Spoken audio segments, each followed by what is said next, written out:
जय हिंद, जय भारत। कल कश्मीर पहलगांव में वर्षों बाद पुनः आतंकवादियों ने दुस्साहस किया। जाति और धर्म के आधार पर उनसे पूछ पूछ कर टारगेट करके उनकी हत्याएं की गई।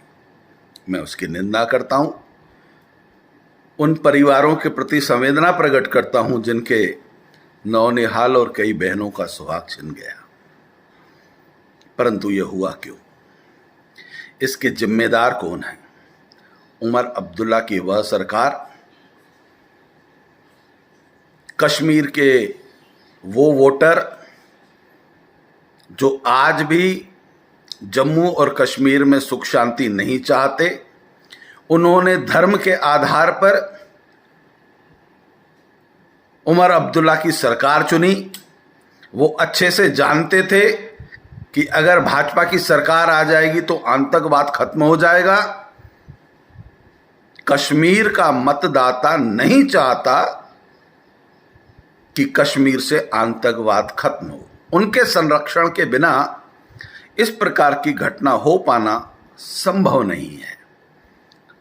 जम्मू के मतदाता जरूर समझते हैं और चाहते हैं कि हम भारत के मुख्य धारा में लौट आए, परंतु आज भी कश्मीर का मतदाता उमर अब्दुल्ला के सरकार को वोट केवल इसलिए देता है कि जो कुछ उनके भाईजान वहां आकर कुछ करना चाहते हैं वो करने में सफल हो जाएं।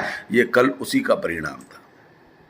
प्रधानमंत्री जी यात्रा से लौट रहे हैं, कार्रवाई तो होगी, ये तो उनके बाप दादाओं को भी मालूम है। बख्शे नहीं जाएंगे ये उनको भी मालूम है।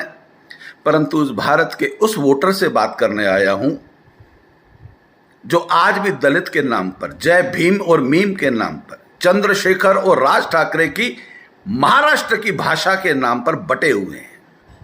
राज ठाकरे कह रहे हैं जो मराठी नहीं बोलेगा, तो क्या हम मराठियों में, गुजरातियों में भाषाओं के आधार पर बटे रहें? इन नेताओं को पहचान लीजिए। जो जय भीम और मैं मीम के नाम पर चलते हैं तो उनको बता दूं, मीम जब मौका मिलेगा भीम को छोड़ने वाला नहीं है। कश्मीर में जो मारे गए उनसे यह नहीं पूछा गया कि तुम कांग्रेस के वोटर हो कि सपा के वोटर हो, तुम तृणमूल के वोटर हो, तुम आम आदमी पार्टी के वोटर हो, तुम किसे वोट देते हो तो छोड़ देंगे, ऐसा नहीं था। केवल काफिरों को मारना है। काफिर मतलब जो मुसलमान नहीं है। तो इस देश के वोटरों को यह समझ लेना पड़ेगा कि तुम उनके टारगेट पे हो जो कांग्रेस के वोटर हैं, जो कांग्रेस की विचारधारा के हैं, जो इस देश के अंदर वक्फ बोर्ड के सुधार के बिल का विरोध कर रहे हैं। अगर आपको लगता है कि ये मुस्लिम कट्टरपंथी नेता भारत के सगे हैं, बिल्कुल नहीं है।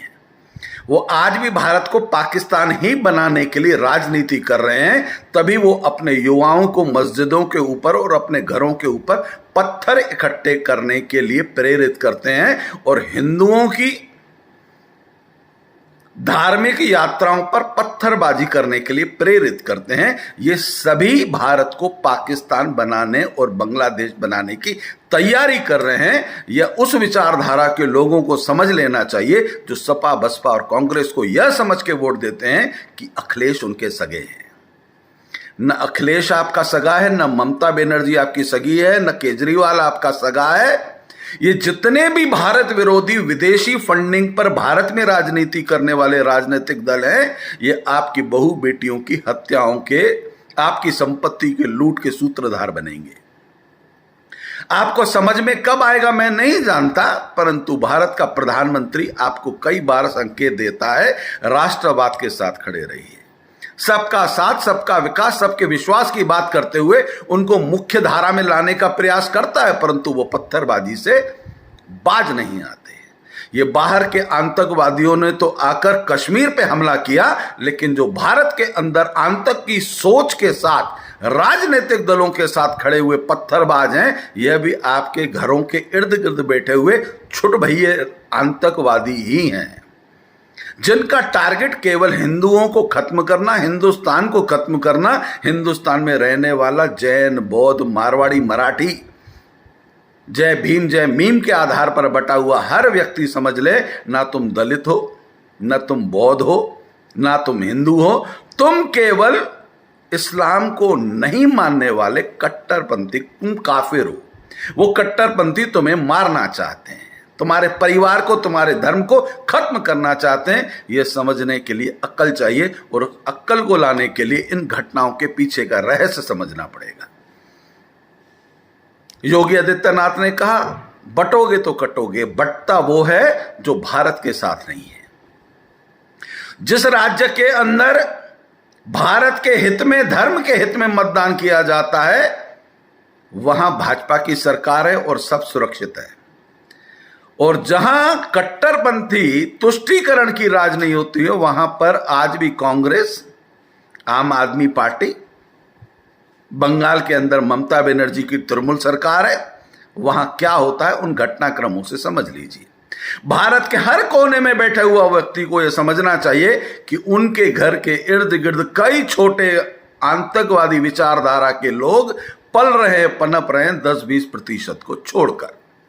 जो पढ़ा लिखा शिक्षित इस्लाम को मानने वाला व्यक्ति है, वो बुद्धि से समझदार है, वो ऐसा घटनाक्रम नहीं करता। परंतु उनके घर में भी कोई न कोई एक आध व्यक्ति कट्टरपंथी विचारधारा का पढ़ा लिखा व्यक्ति है, जो आपको खत्म करना चाहता है, जो आतंक का मसीहा बनना चाहता है, जो आतंकवादी विचारधारा और भारत में रहकर पाकिस्तान जिंदाबाद के नारे लगाता है, जो पत्थरबाजी करता है। वो छोटे आतंकवादी आपके घरों के इर्द गिर्द आ चुके हैं। वो बाहर थे, ये अंदर भी बहुत सारे लोग हैं। सोच समझकर जीवन व्यापन करना पड़ेगा, आंखें खोलकर जीना पड़ेगा, नहीं तो वही होगा जो कश्मीर में हुआ। उनकी आंखें बंद थी, वो घूम रहे थे मस्ती में, उन्हें समझ में नहीं आ रहा था, क्योंकि आतंकवादी विचारधारा है, कपड़े नहीं हैं। वर्दी कोई भी पहनकर आपके इर्द गिर्द घूमने वाला व्यक्ति आतंकी विचारधाराओं के साथ मौका मिलते ही आपकी पत्नी, आपकी बेटी पर नजर रख के बैठा है, आपकी संपत्ति पर नजर रख के बैठा है, आपकी कारों पर नजर रख के बैठा है, जिसमें वो आग लगाने का काम करता है, संपत्ति लूटने का काम करता है। सोच समझकर देश हित में, राष्ट्र हित में मतदान करके अपनी सुरक्षा कीजिए। बाकी भारत के प्रधानमंत्री लौट रहे हैं, चिंता मत कीजिए आतंकियों, एक एक को जवाब बहुत अच्छे से दिया जाएगा। हमारी चुनी हुई राष्ट्रवादी सरकार है, और एक ऐसे प्रधानमंत्री को हमने चुना है जो घर में घुस के मारता है। जय हिंद, जय भारत।